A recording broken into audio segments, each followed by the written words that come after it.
Joe Burrow sounded a little enthusiastic in his press conference. Now, it wasn't anything major, right? But to me, Josh, it sounded like a guy who's tired of losing.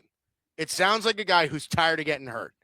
So what do we think? There seems to be a little bit of an extra chip on his shoulder this year. Are we buying the Bengals a little bit more, or what do we think?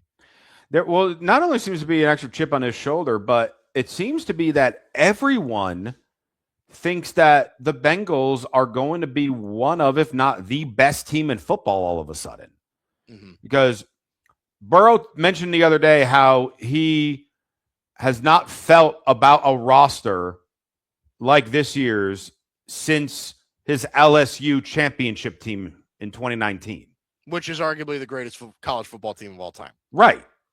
So that obviously adds the hype. The Bengals win-loss, the bets as far as DraftKings, their win-loss projected was over 9.5 wins this year.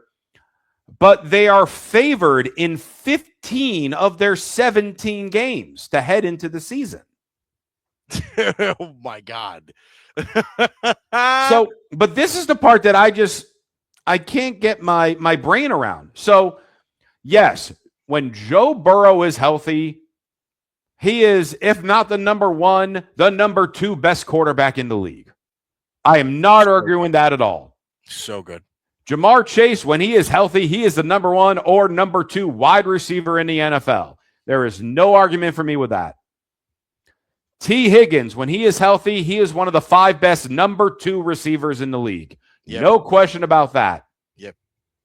Did they get a defense? Did they get a new coach?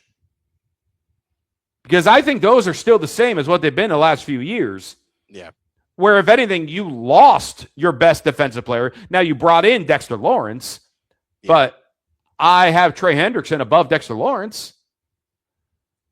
So why is everyone thinking? I was listening to the Rich Eisen show a couple days ago where they were, talking about this with Joe Burrow. They went through their game as far as like picking their schedule, looking at win, loss, win, loss. They had the Bengals at 14-3. They had the Bengals at 14-3. The Rich Eisen show, when they went through everyone, they went, okay, we can realistically see them 13-4, 14-3. I look at this, I'm like, the 9.5 that DraftKings has them listed at, I think that's fair. I think this team could potentially go pending healthy. Mm-hmm. I think their absolute peak, their ceiling, would be 11-6, but realistically, they're probably a 9-win team, maybe 10 fighting for a playoff spot. Yeah, I think that's right. Where are they the best team in the league? Where did this come from?